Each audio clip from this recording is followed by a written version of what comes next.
الحمد للہ رب العالمین والصلاة والسلام علی رسولہ الکریم اما بعد فاعوذ باللہ من الشیطان الرجیم بسم اللہ الرحمن الرحیم لقد كان لكم في رسول الله أسوة حسنة لمن كان يرجو الله واليوم الآخر وذكر الله كثيرا وقال النبي صلى الله عليه وسلم من قام رمضان ایمانا واحتسابا وغفر له ما تقدم من ذنبه.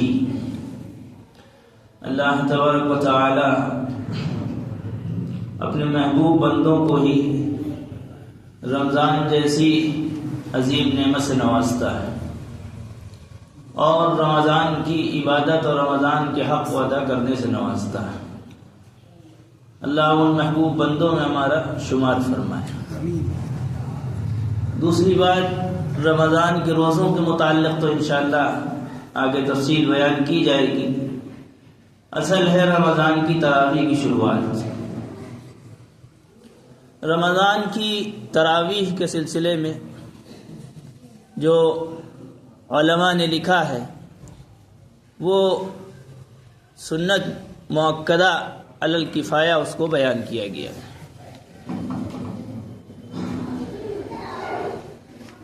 لہذا رمضان کی جو تراویح ہے اس میں قرآن پاک کا سننا اور سنانا ایک عظیم نعمت ہے جس کے بارے میں علماء نے لفظ استعمال فرمایا جو حدیث میں الفاظ ہیں: من قام رمضان ایمانا واحتسابا غفر له ما تقدم من ذنبه. جو رمضان کے زمانے میں رات میں جس نے عبادت کی، من قام رمضان ایمانا، رمضان میں جس نے عبادت کی یعنی قیام اللیل رات کے وقت میں، اس سے علماء نے اخذ یہی کیا ہے کہ اس نے تراویح بھی اس میں انجام دی. غفر له ما تقدم من ذنبه، اس کے گزرے جو گناہ ہیں جو اس نے کیے ہیں اللہ ان کو معاف فرما دے گا. وہ بات الگ ہے، تفصیل الگ ہے کہ صغیرہ معاف کرے گا، کبیرہ معاف کرے گا. اللہ سے سچی توبہ کرے گا تو اللہ کبیرہ بھی معاف کرے گا، اور جو بندہ اللہ کی عبادت کرتا ہے تو لازمی سی بات ہے اس کو توبہ کی بھی توفیق ہوتی ہے، گڑگڑاتا ہے اللہ کے حضور. لہذا تراویح رمضان کے موقع پر تراویح یہ ایک اہم سنت مؤکدہ ہے جس کو تمام مسلمین کے لیے ایک اہمیت کا، شریعت کے لحاظ سے ایک اہمیت کا حامل. تراویح عموماً ہمارے معاشرے میں ایک تو روزہ فرض ہے، فرض روزے میں بھی بہت کوتاہیاں ادھر کے سالوں میں جو ادھر کے چند سال گزرے ہیں بہت زیادہ کوتاہیاں بڑھ چکی ہیں، وہ تو آپ خود مشاہدہ کرتے ہیں. تراویح میں بھی بہت بڑی کوتاہیاں بہت زیادہ بڑھ چکی ہیں. تراویح کا معمول کیا رہا ہے؟ تراویح میں آدمی سوچتا ہے کہ بھائی 3 دن کی 6 دن کی کہیں جلدی سے جلدی مکمل کر لیں، پڑھ لیں، چاہے اس کو کہیں سفر میں نہ جانا ہو، چاہے اس کو اپنے شہر اپنے علاقے سے باہر نہ جانا ہو، لیکن وہ جلدی جلدی جس طرح سر پہ بوجھا آدمی اگر لادے ہو اور وہ جب اپنے جگہ پہ پہنچنا ہو تو جلدی جلدی چلتا ہے کہ جلدی سے جلدی یہ بوجھا اتر جائے. اسی طرح ایک معمول ہمارے معاشرے کا بن چکا ہے کہ 3 دن 6 دن پڑھنے والا بس جلدی سے بوجھا اس نے سر پہ رکھا اور کسی طرح اس بوجھے کو اتار دیا. پڑھانے والے کے معاملات کیا ہیں؟ پڑھانے والا بھی ان کو ایسا چاہیے کہ جس کے نہ حروف کا پتہ ہو، نہ الفاظ کا پتہ ہو، نہ الفابیٹ کا پتہ ہو، ورڈز کا پتہ ہو، کسی چیز کا کوئی سرا دھرا نہ ہو، بس وہ اس کی شروع میں الحمدللہ کا لفظ یاد رہے، سنائی پڑے، اور آخری میں جہاں پہ وہ رکوع کرنے والا ہو وہ آیت بس سنائی پڑے. بیچ کے جو الفاظ ہیں، حروف ہیں، نہ پڑھانے والے کو اس سے مطلب ہے کہ سننے والے نے کیسی سنی، نہ سننے والے کو اس سے مطلب ہے کہ ہم کیسی سن رہے ہیں، ہم بوجھا اتار رہے ہیں. لہذا ایسی تراویح اللہ کے یہاں ثواب نہ لے کر، اجر کا باعث نہ بن کر عقاب اور اللہ کی پکڑ کا سبب بنتی ہے۔ اسی طرح ایک معمول لوگوں نے دیکھا، جو مشاہدہ لوگوں نے بتایا، جہاں 6 پارے ایک دن میں ہو رہے ہیں، ایک بڑا طبقہ سنسیئر، سنجیدہ، بڑی عمر کا، یہ نہیں کہ چھوٹے بچے ہوں، نابالغ بچے ہوں، بڑی عمر کا طبقہ پیچھے بیٹھا ہوا پانی پی رہا ہے، مسالے چبا رہا ہے، تمباکو کھا رہا ہے، اور جب امام صاحب کے اندازہ لگ گیا کہ آدھی سے زیادہ رکعت ہو چکی ہے اور بس اس کا امام صاحب رکوع کرنے والے ہیں، فوراً مسالے کی کلی کی اور اس کے بعد رکعت میں شامل ہو گئے۔ تو یہ کھلواڑ کوئی غیر مسلم نہیں کر رہا ہے، یہ کھلواڑ ایک مسلمان کر رہا ہے جو حضور اکرم صلی اللہ علیہ وسلم کا چاہنے والا ہو۔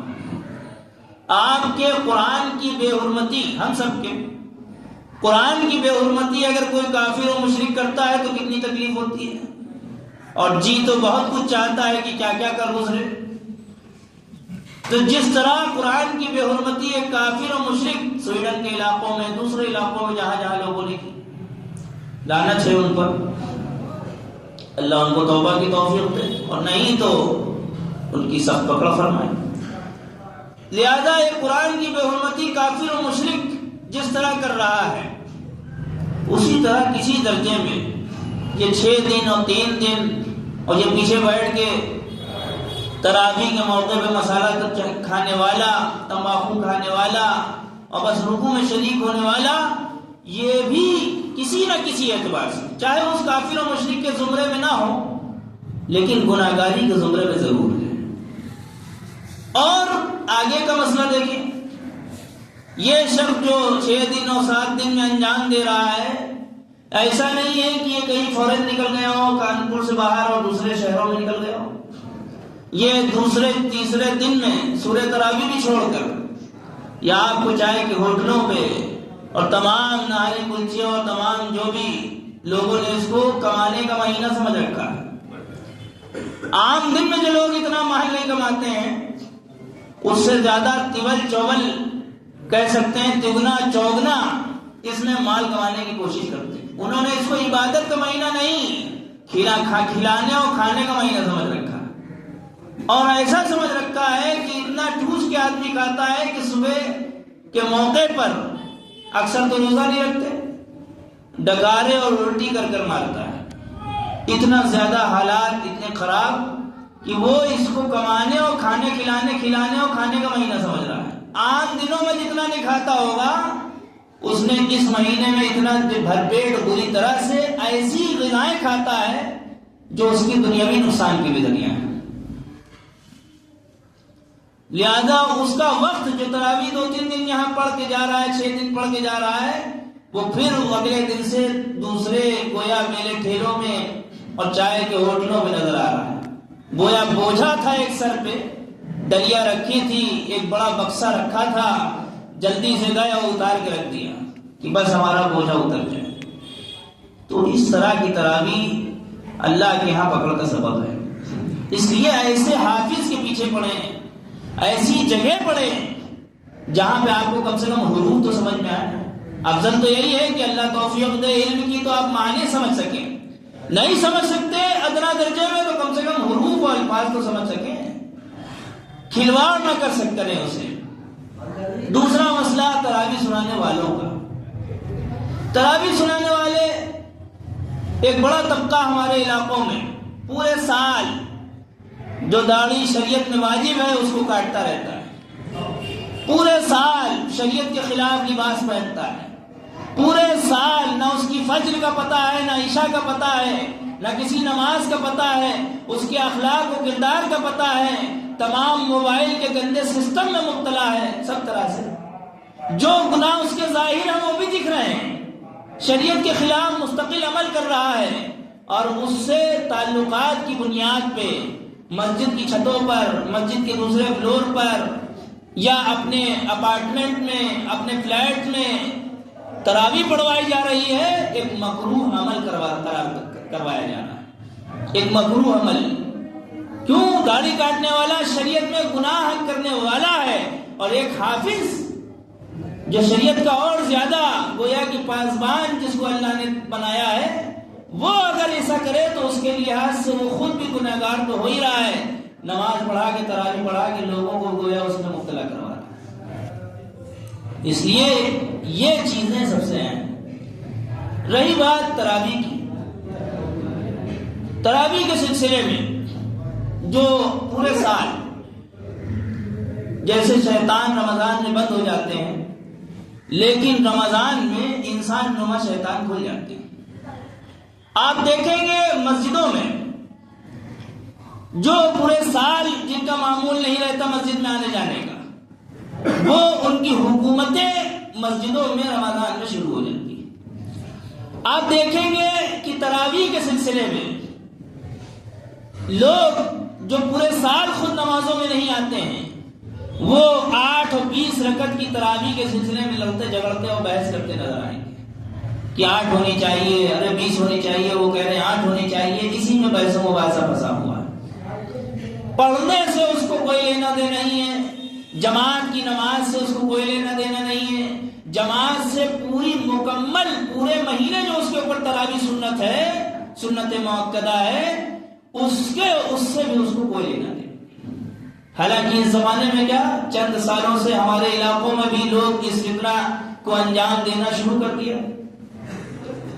لوگ ہیش ٹیگ چلاتے تھے شب برات کے سلسلے میں، تراویح میں بھی چلاتے ہیں کہ بھائی 8 پڑھو 8 پڑھو، 20 پڑھو گے تو گناہ ہو جائے گا، 20 شریعت سے ثابت نہیں ہے۔ حالانکہ اگر آپ شریعت میں جائیں، شریعت مطہرہ کے اندر جائیں، تو شریعت کے اندر حضور اکرم صلی اللہ علیہ وسلم کی زندگی میں جائیں، حضرت ابوبکر حضرت عمر کی زندگی میں جائیں، لوگ ایک طبقہ جو کہتا ہے کہ نہیں بھائی 8 ہی ہے، 20 پڑھو گے تو گناہ ہوگا، 20 شریعت سے ثابت نہیں ہے، بدعت ہے۔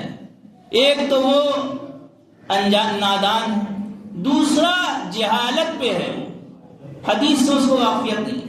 امت کے اندر جو انتشار پھیلائے، امت میں دوڑ پیدا کرے، امت میں لڑائی جھگڑے پیدا کرے، وہ اہل حدیث کا ماننے والا نہیں ہو سکتا۔ صاف سی بات ہے، کیونکہ حضور اکرم صلی اللہ علیہ وسلم نے نہ مکی زندگی میں کبھی انتشار پسند کیا اور نہ مدنی زندگی میں، اور جو جنگیں پیش آئیں وہ سیلف ڈیفنس کی بنیاد پہ، کلمے کو بلند کرنے کی بنیاد پہ پیش آئی ہیں، آپسی انتشار کے معاملات نہیں ہیں۔ لہذا جو لوگ انتشار کرتے ہیں اس زمانے میں، پورے سال جو کھلے رہتے ہیں، بند رہتے ہیں، اور اس کے بعد رمضان میں کھول دیے جاتے ہیں اور شیطان بند کر دیے جاتے ہیں، گویا شیطانوں کی جگہ جو لے لیتے ہیں کہ ہم شیطان والے کام کریں گے، امت کو گمراہ کریں گے، منتشر کریں گے، ان میں انتشار پیدا کریں گے، ان کے بہت سے جواب ہیں۔ تراویح کے سلسلے میں ان کے سوال یہ ہے کہ تراویح 8 رکعت ہے، ان کا کہنا ہے، اور وہ بہت سی دلیلیں پیش کرتے ہیں۔ ایک دلیل پیش کرتے ہیں حضرت امام بخاری کی روایت، اور وہ کہتے ہیں کہ اللہ کے رسول نے 8 ہی پڑھی ہے۔ حالانکہ اگر روایتوں میں جائیں، مصنف ابن شیبہ کی روایت 20 کی ہے، ہم روایتوں سے آگے بڑھتے ہیں۔ تراویح کا سلسلہ کیسے شروع ہوا؟ حضور اکرم صلی اللہ علیہ وسلم نے رمضان کے موقع پر آپ نے چند صحابہ کو جمع کیا، مسجد نبوی میں آپ نے تراویح پڑھانا شروع کی۔ 1 دن پڑھائی، 2 دن پڑھائی، 3 دن پڑھائی۔ 3 دن پڑھانے کے بعد حضور اکرم صلی اللہ علیہ وسلم نے پڑھانا بند کر دیا۔ کیونکہ آپ صلی اللہ علیہ وسلم جب تک حیات ہے دنیاوی اعتبار سے، ایسے تو اپنی قبر میں آپ صلی اللہ علیہ وسلم حیات ہیں، زندہ ہیں اخروی اعتبار سے، تو اس وقت تک وحی کا سلسلہ بند نہیں ہوا ہے، اور جو کام نبی مسلسل کرتے رہے نزدیک ہوتا ہے کہ اللہ کی طرف سے اس کے فرض ہونے کا فیصلہ ہو جائے۔ لہذا 3 دن آپ صلی اللہ علیہ وسلم نے تراویح پڑھائی، اس کے بعد آپ رک گئے کہ کہیں امت کے اوپر یہ تراویح کی نماز فرض نہ ہو جائے، فرض نہ قرار دے جائے۔ پھر جب اس کے بعد ایک موقع پر آپ رمضان میں ہی رات میں آئے، دیکھا چند لوگ کسی امام کے پیچھے پڑھ رہے ہیں تراویح کی نماز۔ آپ نے دیکھا کیا کر رہے ہیں، کہا جو غیر حفاظ ہیں، جو حافظ نہیں ہے، وہ حافظ کے پیچھے یہ پڑھ رہے ہیں۔ نماز پڑھ رہے ہیں۔ اب اس کے بعد دور عمری آیا، دور صدیقی آیا۔ دور صدیقی کی مدت 2.5 سال ہے۔ لوگ سوال کرتے ہیں کہ دور عمری میں 20 رکعت تراویح کا معمول حضرت عمر نے مسجد نبوی میں کیوں شروع کروایا جماعت سے؟ دور صدیقی میں کیوں نہیں ہوا؟ کبھی کسی بھی دور میں تراویح بند نہیں ہوئی۔ جس طرح آپ صلی اللہ علیہ وسلم مسجد میں تشریف لائے، چند لوگ تھوڑے تھوڑے طبقے کے ساتھ، گروہ کے ساتھ تراویح انجام دے رہے تھے، اسی طرح دور صدیقی میں بھی یہ معمول ہوتا رہا۔ دور صدیقی میں جماعت کا معاملہ مستقل ایک جماعت کیوں نہیں بنائی؟ سوال۔ وجہ یہ ہے کہ جب دور صدیقی آیا، آپ صلی اللہ علیہ وسلم کی وفات ہوئی، وفات ہونے کے بعد دور صدیقی میں بہت سے منافق مرتد ہو گئے، وہ مرتد تو تھے، کئی لوگ اسلام سے پھر گئے اور ایک انتشار کا ماحول ہو گیا۔ پہلے زکوٰۃ کے سلسلے میں جو معاملات ہیں، فرض کے اوپر توجہ دینا اس وقت زیادہ ضروری تھا اور ایمانیات کی طرف توجہ دینا زیادہ ضروری تھا، لہذا صدیق اکبر نے، حضرت ابوبکر صدیق نے ان تمام کاموں کی طرف پہلے توجہ فرمائی، کیونکہ فرائض کی طرف توجہ زیادہ ضروری ہے۔ کسی کا ایمان چلا جائے، مرتد ہو جائے، اس کو ایمان کی طرف لانا یہ زیادہ ضروری تھا بنسبت سنت کے۔ 2.5 سال کی مدت یہ گزر گئی۔ دور عمری آیا۔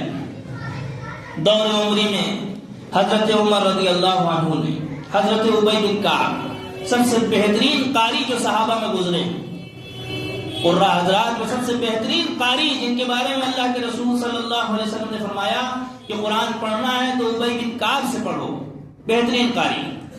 حضرت عمر نے ابی بن کعب کو حکم دیا کہ مسجد نبوی میں تم تراویح 20 رکعت تراویح جماعت کے ساتھ شروع کرو۔ تمام صحابہ کی تعداد جو تھی، انہوں نے حضرت ابی بن کعب رضی اللہ عنہ کے پیچھے جماعت کے ساتھ تراویح کو انجام دیا 20 رکعت۔ اب کچھ لوگ کہتے ہیں کہ عمر کو مانو گے یا رسول کو مانو گے؟ اب آپ یہ بتائیں کہ کیا عمر وہ کر سکتے ہیں جو رسول صلی اللہ علیہ وسلم کی خلاف ورزی کے معاملہ جس میں مخالفت ہے؟ ایسا کبھی نہیں ہو سکتا۔ ترمذی کی روایت ہے جس میں اللہ کے رسول صلی اللہ علیہ وسلم نے فرمایا وَإِنَّهُ مَن يَعِشْ مِنكُمْ فَسَيَرَى اخْتِلَافًا كَثِيرًا فَعَلَيْكُمْ بِسُنَّتِي وَسُنَّتِ الْخُلَفَاءِ الرَّاشِدِينَ الْمَهْدِيِّينَ عَضُّوا عَلَيْهَا بِالنَّوَاجِذِ، کہ تم میں سے جو زندہ رہے گا قریب بہت اختلافات دیکھے گا، اس وقت تم میری سنت کو تھام لینا۔ آگے لفظ استعمال کیا خلفائے راشدین ابو بکر، عمر، عثمان، علی کی سنت کو تھام لینا۔ اگر صرف اپنی ہی سنت کے اوپر محدود ہوتا اللہ کے رسول صلی اللہ علیہ وسلم کے الفاظ، تو آگے کے الفاظ استعمال نہیں کیے جاتے۔ اس سے معلوم ہوا عمر کا شریعت کے سلسلے میں جو فیصلہ لیا گیا وہ سنت نبویہ ہی کہلائے گا۔ اور تمام صحابہ موجود ہیں، تمام صحابہ موجود ہیں، کسی صحابی نے حضرت عمر کی مخالفت نہیں کی، حضرت علی نے بھی نہیں کی، اور دور علی تک بھی 20 رکعت تراویح پہ مسلسل معمول رہا ہے۔ اب آپ یہ سوچیں کہ کیا کوئی عمر کی بادشاہت سے ڈر گیا؟ جب حضرت علی خیبر کے 40 لوگوں کے اٹھانے کے برابر دروازہ اکھاڑ سکتے ہیں، کیا عمر رضی اللہ عنہ کے سامنے جرأت مندی کے ساتھ وہ بھی کہہ نہیں سکتے کہ یہ غلط ہے؟ جب بڑے بڑے صحابہ جو غزوات میں شریک ہوئے، بدری صحابہ ہیں، وہ حیات ہے، زندہ ہیں، وہ جب بدر کی جنگ لڑ سکتے ہیں، تو کیا عمر رضی اللہ عنہ اگر شریعت کے خلاف فیصلہ کرنا ہے تو کیا وہ ان کے مخالفت نہیں کر سکتے؟ ضرور کر سکتے ہیں، لیکن جب وہ شریعت کے خلاف ہی نہیں ہے تو مخالفت کس بات کی؟ لہذا حضرت عمر رضی اللہ عنہ نے اس کو انجام دیا اور مسلسل 20 رکعت تراویح کا ایک معمول چلا۔ اس کے بعد کچھ لوگ دلیل پیش کرتے ہیں کہ امام بخاری رحمۃ اللہ علیہ نے 8 رکعت تراویح کی دلیل ثابت کی۔ اگر آپ اس کتاب میں جائیں، سب سے پہلے تو جو یہ طبقہ 8 رکعت دلیل کہتا ہے اس کا ایک اکثر طبقہ جاہل ہے، اکثر طبقہ۔ بعض جگہ دیکھا ایک عالم صاحب سے بات کر رہے تھے تو ان سے پوچھا کیا قرآن پڑھے ہو؟ کہا ہندی میں پڑھے۔ ان سے کہا حدیث جانتے ہو؟ کہنے ضعیف ہے۔ جن کو زواد کی تمیز نہیں ہے، جیم اور زواد نہیں نکال پا رہا جو طبقہ، وہ حدیث کے سلسلے میں بحث کرنے آیا ہے۔ کمپاؤنڈر سے نیچے گریڈ کا طبقہ سرجن اور MBBS MD سے بحث کرنے آیا ہے. لہذا یہ طبقہ جو دلیل پیش کرتا ہے حضرت امام بخاری کی دلیل کو، حضرت عائشہ رضی اللہ عنہ کی روایت کہ اللہ کے رسول صلی اللہ علیہ وسلم نے رمضان اور غیر رمضان 8 رکعت سے زیادہ کوئی نماز نہیں پڑھی. امام بخاری نے اس میں جو لفظ استعمال کیا ہے قیام اللیل کا استعمال کیا، تراویح کا لفظ ہی نہیں کیا، جبکہ بقیہ بہت سے محدثین نے تراویح کا لفظ صاف استعمال کیا. امام بخاری نے قیام اللیل استعمال کیا، رات کی عبادت، اور رات کی عبادت میں تہجد کی نماز بھی شامل ہے جو 8 رکعت تہجد ہوتی ہے. اور دوسرا اس حدیث کے اندر جو الفاظ استعمال کیے رمضان اور غیر رمضان، تراویح رمضان میں پڑھی جاتی ہے، غیر رمضان میں تراویح نہیں پڑھی جاتی. اور لفظ ہے رمضان اور غیر رمضان، آپ 8 رکعت سے زیادہ نہیں پڑھتے تھے. جب 8 رکعت رمضان اور غیر رمضان یعنی رمضان کے علاوہ بھی 8 رکعت، اس کا مطلب جب رمضان کے علاوہ بھی 8 رکعت جو پڑھ رہے ہیں تو وہ کیا ہے؟ وہ تراویح نہیں ہے، وہ تہجد ہے. دوسری بات جو امام بخاری چلاتے ہیں، وہ کہتے ہیں عمر کی مانو گے یا رسول کی مانو گے؟ حضرت عمر وہ ہیں جن کی آواز پر، جن کے الفاظ پر 17 مقامات پر قرآن میں وحی اتری. حضرت عمر وہ ہیں جن کو عشرہ مبشرہ میں شامل کیا گیا، دنیا میں جنت کی بشارت دی گئی. حضرت عمر وہ ہیں جن کے لیے اللہ کے رسول نے دعا کی، اے اللہ عمر بن خطاب کو یا تو ہدایت دے یا عمرو بن ہشام ابو جہل کو ہدایت دے. مراد ہے اللہ کے رسول صلی اللہ علیہ وسلم کی. اور امام بخاری 194 ہجری میں پیدا ہوئے ہیں. حضور صلی اللہ علیہ وسلم کی وفات 11 ہجری میں ہوئی. 11 سال کم کر لیجئے، تقریباً 183 سال بعد امام بخاری کی پیدائش ہوئی ہے. لاکھوں کیا، ہزاروں کیا، لاکھوں کیا، کروڑوں امام بخاری حضرت عمر کی پیروں کی دھول نہیں ہو پائیں گے. کیوں نہیں ہو پائیں گے؟ کیونکہ حضرت عمر رضی اللہ عنہ نے صحبت رسول پائی ہے، اللہ کے رسول صلی اللہ علیہ وسلم کے ساتھ پایا ہے. اور امام بخاری اللہ کے رسول کی وفات کے 183 سال بعد پیدا ہوئے ہیں. اتنا دور کا یہ گیپنگ اور ڈسٹینس ہے یہ. اور امام بخاری کے بارے میں ان سے سوال کیا جائے جو اپنے کو بہت محدث کہتے ہیں، تو وہ امام بخاری کا نام بھی نہیں جانتے. پوچھا گیا نام کیا ہے، کہتے امام بخاری ہے. بخارا تو ایک علاقہ ہے سمرقند اور آذر بائی جان کے علاقے کے قریب.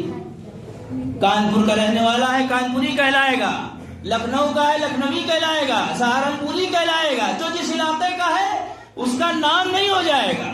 امام بخاری کا نام محمد بن اسماعیل ہے. لوگوں سے پوری سے پوچھا گیا تم بخاری کہتے ہو، بخاری شریف کتاب جو کہتے ہو، کیا کانپوری شریف کوئی کتاب ہو سکتی ہے؟ کتاب کا نام بتاؤ. کہا کتاب کا نام نہیں جانتے.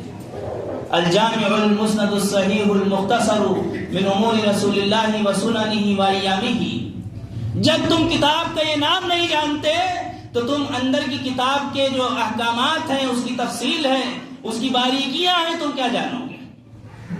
اس لیے اللہ نے موقع عنایت فرمایا ہے امت میں انتشار سے بات ہے. آخری لفظ جو وہ لوگ کہتے ہیں ہم عربوں کو دیکھیں گے، عرب کے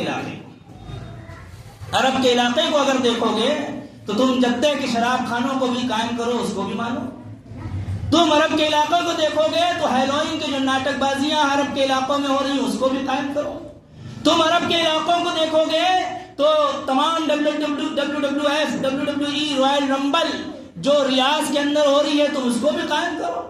تم عرب کے علاقے کو دیکھو گے جو حق بولنے والے علماء تھے 83 یا 85 علماء جن کو سزائے موت عرب کے بادشاہوں نے دے دی، تم اس کو بھی صحیح کہو.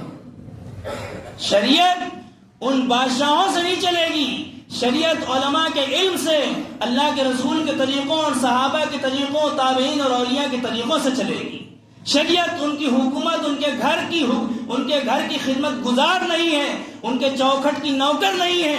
شریعت یہ بادشاہت ہے، تمام بادشاہ غلام ہیں اس کے آگے.